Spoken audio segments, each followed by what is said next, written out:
And I'm going to start talking now because sometimes there is a slight delay and I really want one. Let me get it up. Let me see. I want to nail it where all of a sudden, pow, I'm talking on the live stream as it starts. Or maybe I've talked too early now. Here we go. There's the loading line.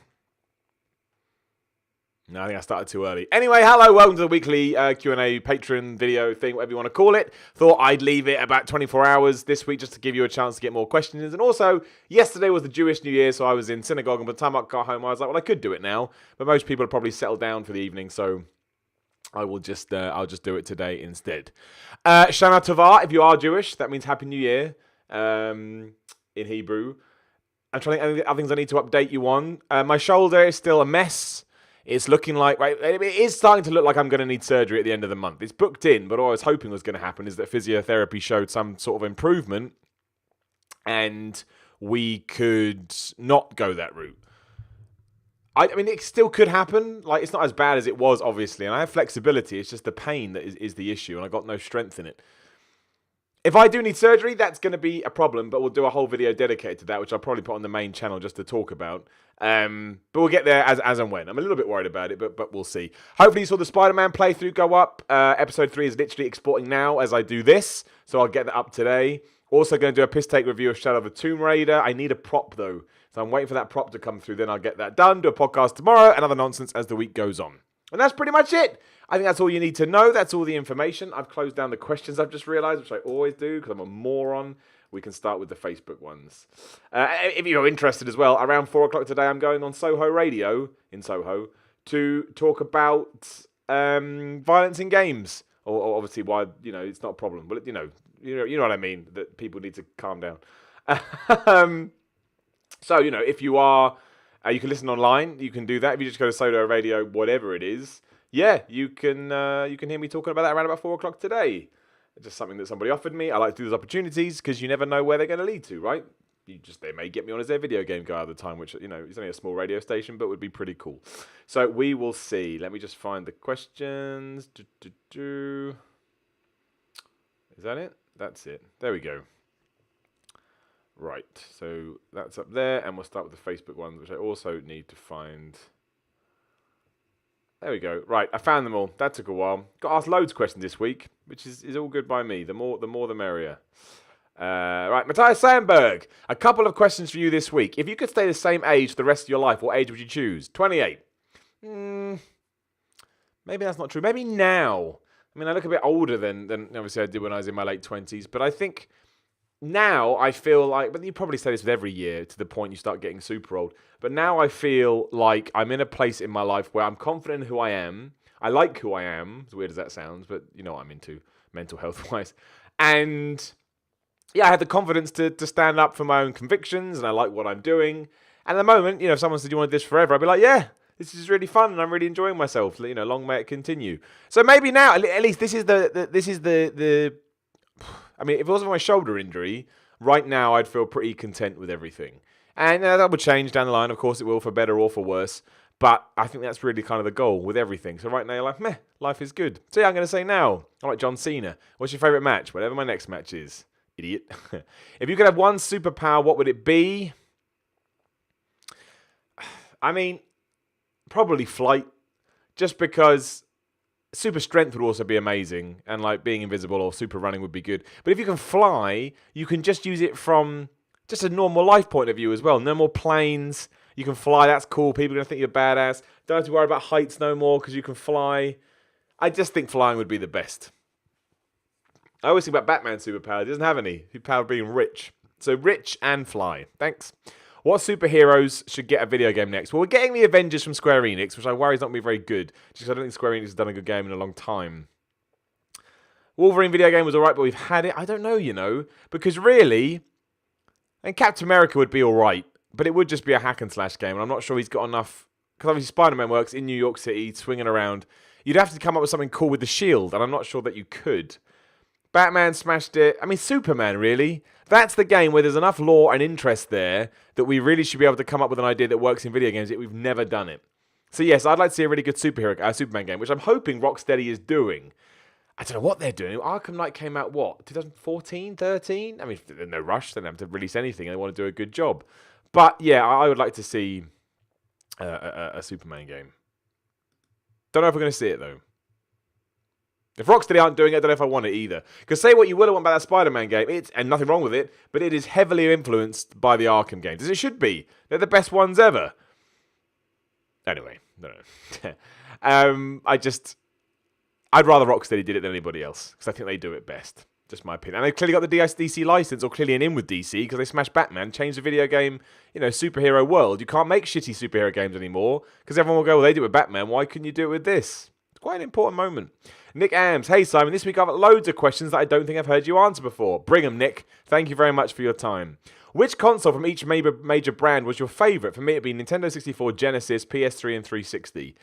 That's kind of hard to me for answer because I never really had a Sega. Technically, if we're going based on my childhood, my favourite Sega machine would be the Game Gear because that's what I had when I was a kid. And I loved that Game Gear so much. So I would go Game Gear, SNES. I really like the SNES. / Game Boy Advance. It's close second. Yeah, 360. And I didn't really like the PS3. I guess because I played so much on Xbox 360. So I'd actually say the PS4. Yeah, I'd go PS4, 360, Game Gear, and SNES. I'm so old. Although I did say PS4. So Switch would be up there for Nintendo as well. Maybe not. No, maybe top 5. But I do really like it. I think it's really, really good. Have you ever been truly impressed by a game system peripheral? I was very impressed by the Wiimote when I first started to use it. And that kind of first year when it blew up, I thought it was brilliant. I genuinely thought it added something new to games. I even played through Twilight Princess with the Wiimote. Looking back now, what a pile of shit. I wouldn't do it. But I liked it at the time. I thought it worked. And Wii Sports was just, wonderful to show off to people. If VR counts as a peripheral, I can't believe it hasn't been... I think the problem has come on the people doing the VR stuff. I think VR, if they come up a better way to market that and get it into people's houses, I think everybody would want VR. It's so good if you don't get sick from it. So if that counts as a peripheral, absolutely. Otherwise, I'm glad that we've moved away from controls because the best thing that ever happened to video games was, technically the N64 controller and then the refinement of that with the, with the dual sticks. Because that's all we need. It works. I don't think we need to keep refining that. So I'm glad that's calmed down. Otherwise, no. Anything else I've always found quite novel. The Guitar Hero stuff was quite cool, but again, it had a shelf life. So I'd say VR, and yeah, the Wiimote until it died off. But then it really did die off, and I never want to play everything like that. It'd be rubbish. What is your favourite video game franchise hero? Batman. And your favourite franchise villain? Well, depressingly, it's the Joker. I really like Batman, which is... video game franchise hero. Sorry, I read that as comic book. I don't know why. I went crazy. So my favourite video game franchise hero would be Marcus Phoenix or Kratos or Link, I guess. They're my favourite games. Yeah, so those three. My favourite franchise villain. Ganon, but he's not that great, is he? I want to put him in there. Bowser, probably. I like Bowser. He makes me laugh. So Bowser... Look at me taking this seriously. No, I'd say Bowser. There's no real bosses that have really stood the test of time. I'm probably regretting this now. I put the Joker in there, but it doesn't count. It comes from comic. I think probably Bowser, and then let me know what I've missed, and I'll get upset about it. No. In regards to the room that Kurt Angle is training for a return, are you happy and exciting for him? If so, do your concerns for his health outweigh the excitement of him training to return? Look, I think Kurt Angle should do whatever the hell he wants, right? I got no problem if he wants to come back to the ring. I think that's fine. Personally, though, no, as a wrestling fan, I don't feel like I need to see him because I saw him a lot in TNA, I saw him a lot in the Independents, and I've seen him back in the WWE, and he just looks so frail and injured that my worry outweighs my excitement. But look, it's his life. Once he does say he's not going to do it anymore and he moves away, he can't ever do it again. So if he he knows his body better than me, obviously. So if he thinks he can do it, he should absolutely go and do it. Like, who am I to tell Kurt Angle what he can and can't do? So yeah, he absolutely should. Absolutely should. But I do worry about it. I don't know. I would say we get Kurt Angle, Daniel Bryan. Is it going to be as good as I want? Probably not. It's like with Shawn Michaels. Do I want to see Shawn Michaels come back? Probably not. He's done it. I've seen it. I would much rather the focus was on the new guys. I know nostalgia is important and it helps sell, but I don't get massively excited about it anymore. That's why I went up. Well, other reasons, but big reason I don't want to see Hulk Hogan come back. Well, 2 reasons. Because 1, I've seen it, but 2, I just don't like Hulk Hogan anymore. I think when you actually sit down and go through all the controversy, it's hard to justify or But that's just my opinion. It's just my opinion. What is an example of a Divas era women's match that was actually full of good wrestling spots? Going back, I just can't think of a time where I say to myself, wow, that spot with Stacy Keibler was amazing. Well, they did have good workers. The problem is they're always put in bad positions. So, like, Ivory could work. I think Tori, she could work.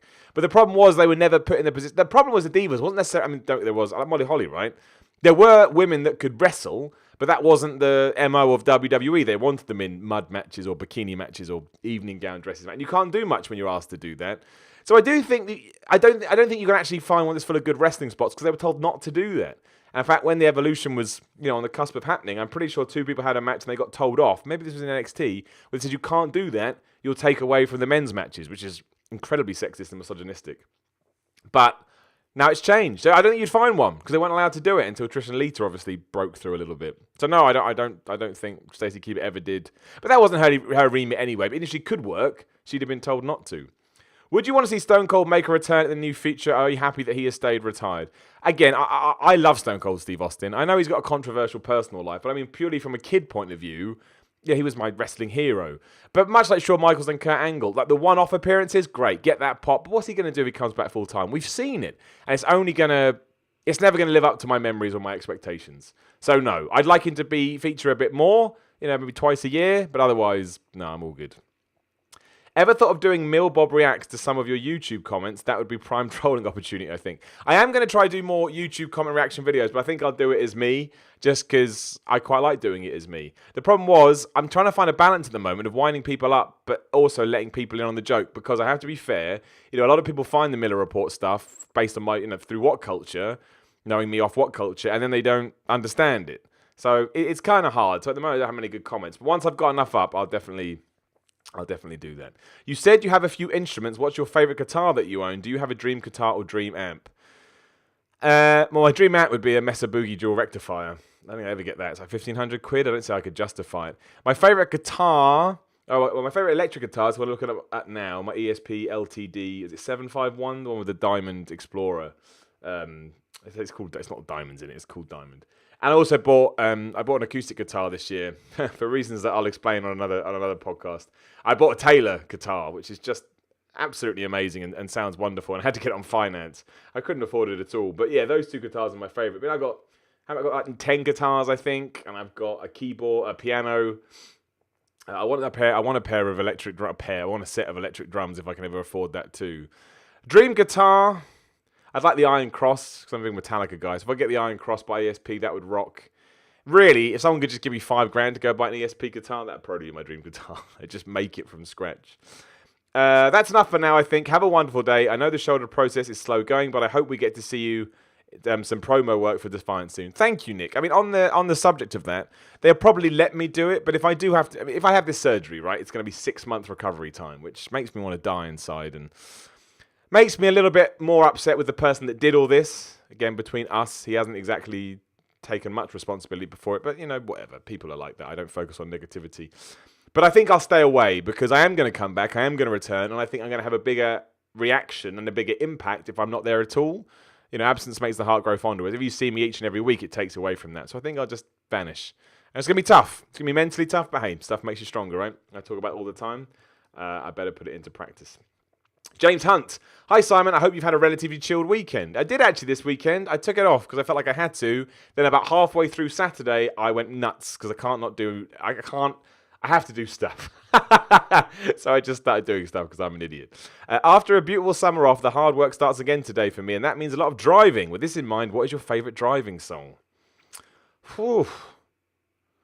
I don't know if I have a favourite driving song. I mean, any sort of heavy metal I enjoy driving to.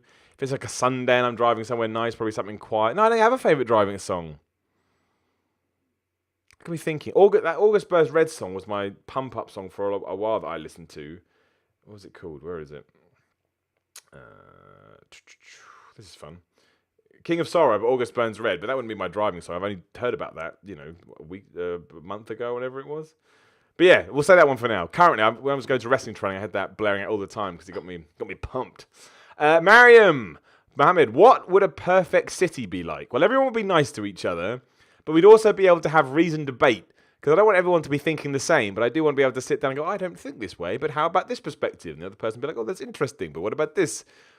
There'd be gyms everywhere, and they wouldn't be full of idiots. You'd be able to get protein on demand. Like, if people go in and get a pint from a pub, you could do that with protein. Everyone would be healthy and well and positive. This sounds like a hell. This sounds a horrible place. and wrestling would be on the TV all the time. I don't know, like a perfect city. The problem with the idea of a perfect city is that nobody has just one, right? I think all you really, I mean, health and happiness and, no death. I don't know death, no sort of unnecessary death or famine and stuff like that. That'd obviously be good. But then I think otherwise, as long as everybody walked around with a positive attitude, I think everything else would take care of itself. Or I'd like to think that it would. But yeah, I think that's the key. I think human behaviour is the key to all of that. Because maybe if we all acted like that, we wouldn't have all these problems over the world because we go and sort it out rather than let it be about political power. Who knows? Not me. If there was a device that would allow people to fully experience what the other person is feeling on all levels, do you think it would help relationships or ruin them? Again, I think it comes down to the person, right? I'd like to think if I could actually get that kind of empathy for someone else, it would make me a better person and willing to work harder to try and make that person feel better. But a lot of people would use that to their advantage, and they'd use it to sort of make shortcuts. And maybe they wouldn't try as much. Maybe they'd start taking people for granted because they didn't have to, put the effort in. So yeah, I don't know. That's a good question. That's a very good question. I don't know. I don't know what the answer is to that. I'd like to try it. I'd much rather have the machine that lets you feel how much pain somebody else is in, because then I'd put people in my pain right now, and they could be like, "Oh my gosh, Simon, you hurt a lot." I'm like, yeah, I do. I'm in a lot of pain, but I'm still smiling. What does beauty mean to you? Again, I'm very, as you probably figured out, I'm very high on people's attitudes towards not just other people, but life as well. Something I've learned a lot this year, getting into new industries and stuff like that, is there's a lot of selfish people in the world. And in some ways, it's good to be selfish, right? Because you do have to protect your own interest to a certain degree. But then there's a line and a balance. And I've started to find that a lot of people go over that. They don't actually care about the other person. That's the difference. You still have to care about other people. So to me, beauty is just people that understand that. Nothing wrong with protecting yourself and, wanting to ensure that you get all the things that you want. But I do think there has to be a sense of human decency, and I think people that have that, and people that are genuinely good people on the inside, that to me is what beauty is. Because I always thought that would just be natural in people, but as I've got older, I realise it's not. And some people do have bad intentions, and that sucks, and that's not beautiful. Maybe that's what Christina Aguilera was singing about. Would you and your past self be friends? Yeah, but I would be in control of that friendship. Like Miller in his 20s I was a lot more, well, for example, right, I don't drink. I don't know if I've told this story, I'm sure I have. I gave up drinking when I was 18. I went and got drunk, didn't like it, and just I'm never going to do it again like we all do, but I didn't. I mean, it helped that I found the gym and I realised not drinking was going to help with that. But, I struggled with that throughout my 20s. I was terrified of telling people, because it is quite intimidating. I'm sure if you don't drink, you've run into that yourself, because really no one else understands. That's more on the person you're telling it to, because they think, well, why do I drink then, and so on and so forth. It's like a reflection of their, not problems, that's not the right word, but their self-doubt, I guess, and their self-worth issues. It's only really now I don't care. I used to think, oh, how am I going to get out of this? And sometimes I have a bottle in my hand just so people wouldn't ask. Now I go out. You having a drink or water, please? Just water. Yep. And if they got a problem with it, I just couldn't give two shits. I have a Diet Coke maybe if they insist they want to buy me something. But yeah, and that's kind of a difference. And I'm just so much more self-assured than I was now. And I think that's the same path that a lot of people take. Getting into your 30s is weird. I think 20 to 30 is when you kind of learn a lot, and then 30 to 40 is when you go and get shit done. And everybody says that, but I do think that it's true. So I still like to think I was a nice person, though. I didn't have any evil intentions. So yes, I'm going to say we would be friends. I read a post that said something along the lines of, if your partner slams doors or break things while you're arguing, then it's a red flag because they're showing you how much they want to hit you. Do you agree? I don't know. I think that comes down to the individual. I don't think you should ever be slamming doors or breaking things. But it doesn't, but you could say that the other person is just aggressive, and the reason they are slamming a door is because they don't have it in them to hit someone else, as they shouldn't, because hitting someone's really bad, and therefore they did that instead. But I'd also say if they slam a door once, that's probably something that should be addressed, and they should work hard on not doing that. I think it all depends on the situation. I will say this off my own relationship history. If you do start getting those, those sort of red flag trigger feelings inside of you, this is my experience, 99.9% of the time, it does mean that you clocked onto something and you should probably address that feeling and see where it goes. I've ignored it a lot, and it's always ended badly. That's just an aside. If you're looking for relationship advice today from me, probably not the best person to get relationship advice from. Never really had a super long-term relationship because, unfortunately, a lot of the people that I've met have been I don't say they're bad people. Behaved in bad ways, I'll say. But that's neither here. That's just my 2 cents on it. And you've asked me what is your worst getting trolled story again, which I did ask you to do, so I appreciate it. I still haven't come up with anything. I mean, the only thing I can remember, it's not really being trolled though. I remember when I was in school, Jamie Sears, I remember his name, haven't chatted to him in 20 years. I remember he asked me if I'd read something in a newspaper because I wanted to be cool and he was the cool kids and I wasn't. I said, oh yeah, I've read that. And he went, no, you didn't. I made it up. And he did it in front of everybody on purpose to try and get her eyes out of me. And I was so upset going back to the thing about slamming doors. I mean, this was more of a shame thing, right? I just DDT'd him into the floor and I got in trouble. I mean, I was about 7, 8 years old. This is stupid kid stuff. I think I got banned from wrestling as well. But he kind of trolled me there. At least that's something, I mean, I remember that because A, I'm upset that I felt I needed to impress somebody else, and B, I'm upset with how I reacted. But hey, man, it was like 20 years ago. More, 25 years ago. So, yeah, I'm not overly worried about it. But yes, I need to keep thinking. I must have been trolled better than that. I don't know. Josh Tilbury. Hi, Simon. Hope you're well. I am Josh. I hope you are well too. Are you enjoying Spider-Man? Do you know what? I think it's all right. Now that I've managed to read some other people's opinions and play more, I do think that, you're going to enjoy it more if you like Spider-Man. I know a redundant thing to say, but it's true. But I think your love of Spider-Man is kind of where you're going to sit on the review scale, right? Much like me and Batman. I gave all the Batman games 10s because I love Batman so much. But I had read so many things saying it's game-changing. And it's not. It's just a really good formulaic open-world game. But you're Spider-Man, so it takes it up a notch. But it is fun. I do enjoy playing it, and that's what a video game's all about. As I say, part 3 will be up. I tell you, my computer's being awful today. 57 minutes it's got left in processing. Unfortunately, I've got to leave in 30 minutes. So I'll get up this evening. It'll be up this evening. I'll upload it as soon as I get in. Will you be buying Battlefield or COD this year? I may buy Call of Duty to see what their Battle Royale mode is, but I want to see what other people think about it first. Because I think the Battle Royale mode has it's a great idea.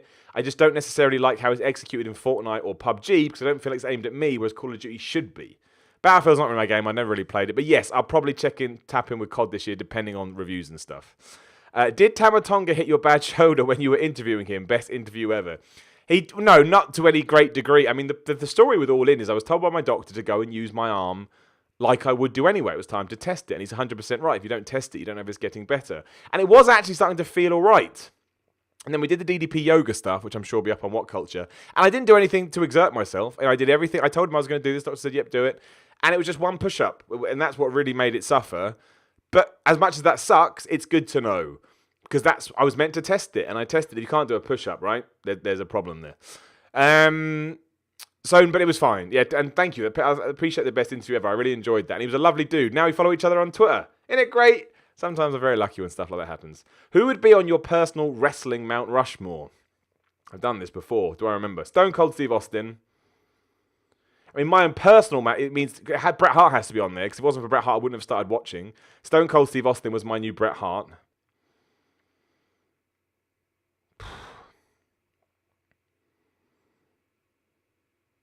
It's hard. I mean, I guess The Undertaker, because that's when I sort of learned that without The Undertaker, I would never got into the spooky side of wrestling. And then the fourth guy, I'm trying to think who made a real impact on me. Probably the Macho Man Randy Savage. Because I did like Hulk Hogan when I was a kid, but Hulk Hogan was someone I found once I was into wrestling, and I always preferred the Macho Man. Don't know why. I just did. I have to think about the fourth one. But I don't think I put Hogan on there. If you gave me a general one, of course Hulk Hogan would be on there, but not personally for me. And I think that's the difference. Who do you think will be in the rumoured Heyman stable, and do you think it's a good idea? I don't think it's real, for one. I just don't. I may be wrong. But if I was going to do it, I'd put Kevin Owens in there. I'd put Braun Strowman in there, because I don't think I like this stuff with Drew and Dolph anymore. It's not really working for me. And I think you need 3 guys in the stable. I put a girl in there, or a woman, I should say.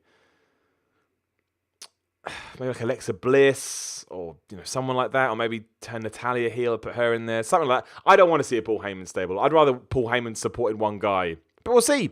Nothing happened on Raw. There was no tease. I don't know. I just think if Paul Heyman goes away and then comes back with Brock, because Brock will come back, I just think it's got more impact. That's what I think. Is there a wrestler you like that no one else was into? Mine was Muhammad Hassan and Nathan Jones. I like Nathan Jones, again, because he looked badass, right?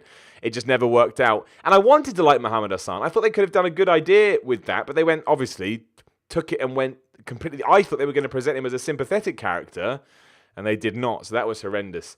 Characters that I like that nobody else does. I really liked his name's Kurt Hawkins. No one else seems to like him. I think he's really entertaining, and he's really just good to listen to on a podcast. The Sam Robertson one a couple of years ago, and that's when I started to like him. So that'd be my one at the moment. Yes, I'm sure there's been ones in the past too. I've always liked Matt Hardy, which maybe was version 1. I think there's like a big cult of us that thought this, but yeah, it's different now. Everyone likes Matt Hardy. I thought I'd ask a what-if question about wrestling, and you can say how you think it would have changed wrestling. What if Sting had joined WWE when they bought WCW? That would have changed everything. You take any of the guys, so Hogan, Nash, Hall, Sting, Goldberg, DB came in, didn't he? Anyway, in any of those top guys, if they could have come in and been the face of the invasion angle, I think that thing could have gone on for another year, and I think it would have been far better than it was. The problem was, the face of the invasion angle was Stone Cold Steve Austin, and they only did that because they didn't have a big enough star. You know, Booker T wasn't that guy. I mean, he would become that guy later on. DDP came in. DDP could have been that guy, but, you know, WWE didn't see him that way. So that was the problem. They needed a leader, and they didn't have one. And that's why it fell apart. And then everybody came in drips and drabs. Imagine they'd all have come in. It really is a shame. The invasion thing should have been awesome, and instead it was fine. But it was a bust, really, if we're being honest. Hope the physio's working, man, and have a good day. Thank you, Josh. That's very kind. You're a good person. And we end with Crouton, who's absolutely smashed it with all the questions. Thank you, Crouton. I appreciate the time. Hope you've had a restful weekend and are ready to tackle the week ahead. Always, my man. Hope you have too. Since you've been doing Rock Reacts, who has become your favourite hip-hop group or rapper? Joyner Lucas. Joyner Lucas now not only has a place in my Apple Music, but I you know, he's touring in October. He cancelled his shows, but I was going to try and go, but then my shoulder kind of thought, well, I can't really know what I'm going to be doing. Just think he's great. He's the closest thing to kind of metal I've heard in hip-hop with his, you know, but yeah, he's my favourite by a while. I like Tech 9 too. 6ix9ine, obviously, because he cracks me up. And Kanye as well. I mean, Kanye the person is a controversial figure, to say the least, but yes, I like his music's really good. I can understand why he got to where he did. Would you ever consider doing a rap style stand with your band, a la Linkin Park or other new metal acts? No, because I can barely sing. If I did that, it'd be embarrassing for all of us. You'd listen to it and you go, Simon, you've made a terrible mistake, and you'd be 100% right. What albums or concerts are you expected to experience before the end of the year? Well, I do want to go to Joyner Lucas, but I'm not. I don't have anything planned. I think the Slayer have got a gig in November I'd like to go to, but again, it all depends if I have to have surgery or not. I'm not risking that. Otherwise, I don't know who's playing. I kind of fell off with gigs. Metallica played in October last year, and I think that's really the last gig I went to. I wanted to go see Alter Bridge with the orchestra, but I couldn't afford it at the time. So, yeah, I have to have a look. If you know any, let me know, because I do like going to gigs. I should try and get to some. Same question, but for film or TV shows. Oh, man, I don't even know what films are coming out this year. Films 2018. That's out. I enjoyed Mission Impossible, not going to lie. Just did. I'm that guy. I don't know why. I'll go watch The Predator, even though I think it'll be rubbish, especially with all this stuff that's been coming out recently. That sounds borderline ridiculous in a bad way. I'd probably go watch Bohemian Rhapsody, the Queen biopic, or the Freddie Mercury biopic. Because I'm fascinated by Queen and I'm fascinated by Freddie Mercury. I think he had quite an incredible tale. I'll probably go watch Ralph Breaks the Internet because, you know, those films are easy to watch. Other than that, I mean, no, nothing else that's popped up there. You're going to have to tell me what's out and what's coming out. I've kind of fallen off with all that kind of stuff, which is bad. What was the other one? TV shows. Oh, man, TV shows are not my forte. Like, I still need to see episode 2 of Narcos, which came out like 77 million years ago. Again, you'd have to tell me. I'm not good with that stuff. I like doing non-TV and film things too much. So I'm awful with pop culture. I need to get better. Same question, but for games. I know I need to go look at that. I don't know what's coming out for the end of the year. I was intrigued about Spider-Man. Don't hate the fact that I bought it. Shadow of the Tomb Raider I'm going to get into. Red Dead Redemption 2, obviously. I think that's going to be wonderful. I just think those games are great. FIFA 19 I'll play. I always get FIFA. I don't play it very seriously. I just want it's my chill-out game. I just want to sit and, if I'm stressed or something, play a couple of games on that and calm down. WWE, I worry this is the year that it's probably going to be a bit rubbish. Other than that, again, no, I don't think there's anything. I'm not really a Halo. Halo's not this year, is it? That's next year, I think. But I'm not really a COD or Battlefield guy, as we discussed. Assassin's Creed, I'm going to play it, but that's for YouTube reasons, because I think it'd be funny. And Spider-Man's out. So yeah, nothing major for me. I'm that guy. Do you think All In was a bigger success as some internet personalities made it out to be? Personally, the hype some were putting behind it made it seem the second coming of NW or CW. It all depends what happens now. Oh, you've also got, What lasting impact influence will All In have in the short term next 12 months? Well, that's what I'm going to say. It all depends on where it goes now. If this is just a one and done and there's no follow-up and there's no fallout from it, then yes, it's not like ECW at all. Because ECW not only impacted wrestling, but a lot of people borrowed their ideas. If we can now start getting bigger independent shows and maybe get a new TV deal for a brand or whatever, or Cody and the Young Bucks and Kenny Omega and all those guys come up with something new that works and is actually like firing a shot, then yes. But if it was just an amazing event that we can all look back on as fans and enjoy, then you can't say it's as big as ECW. So we'll have to wait and see. Personally, looking back on it, I thought it was really fun. And I think sometimes fun is forgotten about. That's what wrestling's all about. I think sometimes we buy into things too much. But I did think it was good. I was a big fan of it. And I'm really proud and happy that I could be there. Proud, privileged. I felt privileged to be there. It felt like it was special. I know this will sound a bit jaded. It's all right, my man. You can sound jaded. But do you still find these WWE gimmick pay-per-views to be entertaining? Well, I would if it tied into the story and they had a new set. My biggest problem with Hell in a Cell is we're getting Braun and Roman in a cage, or cell, but not AJ Samoa Joe. So that's backwards straight. I mean, you could argue that Roman and Braun make sense because of the Shield stuff, but I still don't like it. And I don't know. It's just not that. It's a different world. It's a different world. And I think the problem is WWE hasn't adapted to that. Now the pay-per-view is really there because it's always been there, right? It's just part of the furniture. And so it'd be nice if WWE started treating them differently, but they didn't. They still call them pay-per-views. And I get that's a term we all understand, but they're not pay-per-views anymore. Still call them pay-per-views, but I think we should just come up with a different way to frame them. Because they're not as important as they once were. But we treat them like it's still the end of the 90s, which is this problem with Raw and SmackDown as well. Still enjoy WWE, but yeah, you can absolutely find problems within it. And you also said, I feel as if Extreme Rules, TLC, and Heck in a Sec haven't lived up to their namesakes in easily the better part of a decade. Take, for instance, Extreme Rules. When was the last time they introduced a new gimmick or stipulation into that show? Exactly. They are dots on a calendar, right? That's all they are. They're calendar entries. And they work the stories to fit those rather than vice versa. Because Hell in a Cell would be at WrestleMania before, depending on what worked. So yes, you're right. I agree with you. I'm no fan of a death match, but I do greatly approve of using blood capsules to sell a match. I think it's given Roman matches tons more depth and have made them feel more significant than they otherwise would have. I agree. I got no problem with blood capsules. The best way blood was ever explained to me was, let's say you cut your head open, right? Half the audience, who are the casual fans, are going to assume... Let me flip that around. Let's say you use a blood capsule, sorry. Half the fans, the casual fans, will assume you're actually bleeding because they don't know about blading or anything like that. And they're not cynical, or they're less cynical than a hardcore fan. Whereas the other 50% that are hardcore fans are just going to go, well, he used a blood capsule. So even if you blade properly and cut yourself open, those fans are still going to think you use a blood capsule. So use a blood capsule, because that's what they think. I understand why people have a problem with it. I got no problem with it, because you don't know. Nobody knows. So I agree. I think they don't do it more because it looks bad. It's the visual they don't want getting out there. But I agree. I got no problem with blood capsules whatsoever. Do you have any interest in speaking other languages other than the Queen's English? Have a great week, Si. Thanks, man. Yeah, I speak a bit of Hebrew and Yiddish, not a lot. I would like to speak German, because I was all right at it at GCSE and I've forgotten it. But yeah, if someone said pick 4 languages to learn, I would go German, Russian, don't know why, I just think it'd be fun. Spanish and French. I think that'd be great. And I think I'm always impressed by people that can learn languages, but I don't have the time and I don't have the brain power, I don't think. That doesn't really work for me. I was never that good at languages at school either. So, yeah. Right. That's all the questions. Thank you so much for always. I've rambled on for a very, very long time. I will let you go. And also I need to go get a train. But thank you as always for the support. Again, I know I say this every week, but at the moment with my shoulder and turning work down and all other kind of palaver, you are helping out so much you don't understand. We'll do podcasts this week, videos, all that kind of stuff. Keep in touch. Let me know how you're getting on. I think we're all good for a Q&A on Monday. Yep, the 17th. Nothing going on then. Good. So I'll see you all then. Take care of yourself. Thanks as always. And obviously I slowly silk over here to push the stop button. I'm going to hold it up a little bit, because I don't mind if it stops there, but it's impossible to try and find a way to just make it stop because of the way the internet works. So give it 10.